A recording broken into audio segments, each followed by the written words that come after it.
ఇక వైఎస్ఆర్సీపీ పార్టీ లేకుండా చేయాలనే ఒక కసితో ఇంటెన్షన్తో మీరు ఉన్నారని అయితే చాలా స్పష్టంగా అర్థమవుతుంది. దాని నుంచి వచ్చే ప్రమాదం గురించి నాకు బాగా తెలుసు కాబట్టి అందరికీ తెలుసు, అది మర్చిపోకూడదుగా. సో ఎంత ప్రమాదకరమో తెలిసినప్పుడు దానికోసం కృషి చేయడంలో తప్పలేదు. 19లో చూసాం 151 స్థానాలు ఇచ్చారు. ఎవరు ఇచ్చిన తర్వాత ఏం జరిగిందో చూశారు కదా మీరు. 5 సంవత్సరాలు రాష్ట్రం ఎంత వెనక్కి వెళ్ళిపోయిందో. సో అలాంటి మళ్ళీ రిపీట్ అయితే అసలు తట్టుకోలేదండి. కేవలం జగన్ గారు మిమ్మల్ని 5 సంవత్సరాలు ఇబ్బంది పెట్టారు కాబట్టి ఇప్పుడు మీరు కూడా ఈ 5 సంవత్సరాలు జగన్ గారి మీద పోరాటం చేస్తున్నారు, అంతేనా? అలా అనుకోవటానికి జనానికి అవకాశం ఉంది, ఎందుకంటే చాలా మంది అలాగే అనుకుంటున్నారు జనాలు. మీ రిటైర్మెంట్తో చెల్లైందా లేకపోతే ఓటమితో చెల్లైందా? రిటైర్మెంట్తో చెల్లైంది. రిటైర్మెంట్ ఆయన ఓటమి రెండింటితోనూ చెల్లేది. ఆయన నుంచి, ఆయన పార్టీ నుంచి, ఆయన రాజకీయాల నుంచి సమాజాన్ని రక్షించుకోవాలన్న ఉద్దేశంతోనే పనిచేస్తున్నాను తప్ప నాకు వేరే మోటివ్ కానీ ఇంటెన్షన్ కానీ ఏమీ లేదు. కానీ జగన్ గారు చాలా కాన్ఫిడెంట్గా ఉన్నారు కదా సార్, ఇంకో 3 సంవత్సరాలు మనం కళ్ళు మూసుకుంటే మళ్ళీ మేము అధికారంలో వచ్చేస్తాము. అలా చెప్పక ఏం చెప్తారండి? సో వచ్చే అవకాశం అయితే లేదంటారా? వచ్చే అవకాశం ససేమిరా లేదనుకుంటే నేను ఎందుకు పోరాటం చేయడం?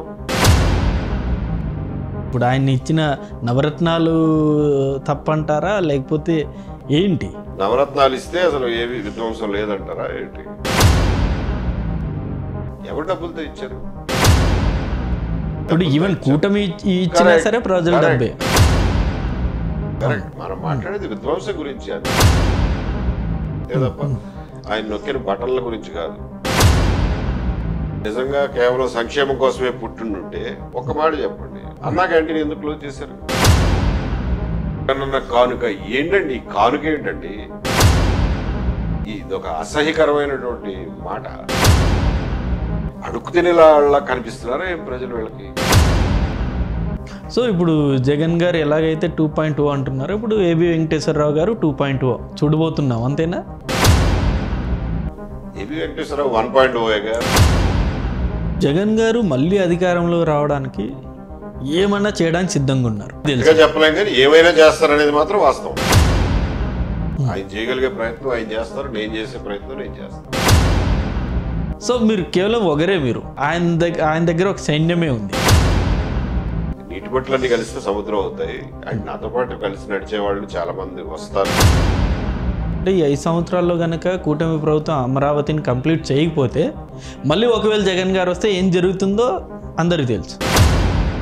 అసలు అవసరం లేదు, ఈ 3 సంవత్సరాలు చేసేయచ్చు. అయితే దాని మీద విషయం చెప్పడం మళ్ళా వైసీపీ పేటీఎం కార్యకర్తలు. సో మీ టార్గెట్ ఎవరైతే ఈ వైసీపీకి 40% ఓట్ బ్యాంకింగ్ ఉందో వాళ్ళలో చైతన్యం తీసుకురావడం, అంతేనా? అదేం పర్మనెంట్ కాదు కదండి. వాళ్ళందరూ 2014లో ఒక రకంగా ఓటేస్తారు, 19లో ఒక రకంగా ఓటేస్తారు. కోడికత్తి సీను ఆ అంశం వాళ్ళ ఇంటికి వెళ్ళి కూడా మాట్లాడడం జరిగింది, రహస్య మంతనాలు. సో ఆయన వచ్చి అదే విషయం కోర్టులో చెప్పడానికి ఇంత సంశయిస్తా అంటే ఎట్లా? ప్రచారం చేసిన కుట్ర సిద్ధాంతం అన్ని ఫాల్స్ అని తేలిపోతాయి. 24 ఎలక్షన్స్ అప్పుడు కూడా విజయవాడలో దాడి చేశారు. దీనికి అసలు ఏ రాయితో దెబ్బ తగిలిందో కూడా అక్కడ ఏమీ ఇన్వెస్టిగేషన్ లేదు. ఆ రాయి దొరకలేదు, పాడు దొరకలేదు. ఈ జర్నీలో మీకు ప్రమాదం కూడా మేబీ ఉండొచ్చనే అనుకుంటున్నాను. ప్రమాదం అండి. ప్రమాదం ఉంటుందా ఉండదా? ఏం ప్రమాదం ఉండదా?